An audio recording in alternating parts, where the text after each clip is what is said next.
වැලිගම ප්‍රාදේශ සභා සභාපතිවරයාට වෙඩි තබා ඝාතනය කරයි. අද උදෑසන වෙඩි ප්‍රහාරයට ලක්ව බරපතල තුවාල ලබා සිටි වැලිගම ප්‍රාදේශ සභාවේ සභාපතිවරයා වූ ලසන්ත වික්‍රමසේකර මහතා හෙවත් මිදිගම ලසා ජීවිතක්ෂයට පත්ව ඇති බව වාර්තා වේ.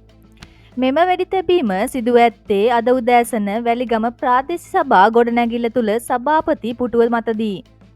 යතුරුපැදියකින් පැමිණි නාදුනන වෙඩික්කරුවන් දෙදෙනෙකු මෙම ප්‍රහාරය එල්ල කර තිබේ. වාර්තා වන ආකාරයට මෙම වෙඩික්කරුවන් දෙදෙනා ප්‍රාදේශීය සභාව තුළට පැමිණ ඇත්තේ සභාපතිවරයා හමු වී ලිපියක් අත්සන් කර ගැනීමට පැමිණි දෙදෙනෙකු ලෙසයි.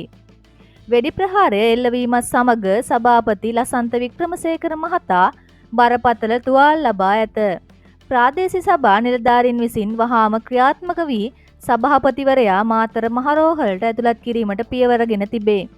රෝහලේදී ප්‍රතිකාර ලබමින් සිටියදී ලසන්ත වික්‍රමසේකර මහතා ජීවිතක්ෂයට පත්ව ඇති බව රෝහල් ආරංචි මාර්ග තහවුරු කරයි.